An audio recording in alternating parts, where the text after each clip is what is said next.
வருக இளவரசி, உங்கள் வருகையால் தஞ்சை கோட்டையே அழகாகிவிட்டது. தஞ்சை கோட்டையில் தான் மொத்த அழகையும் சேர்த்து வைத்திருக்கிறார்கள் என்று கேள்விப்பட்டேன்.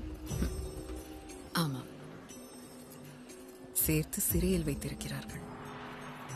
சிறையா?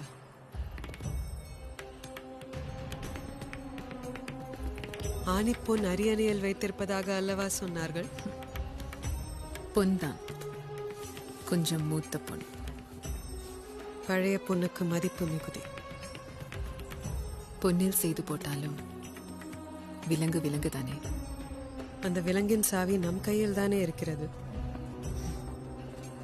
இளவரசியிடம் பேசி வெல்ல முடியுமா? தஞ்சை கோட்டையில் தான்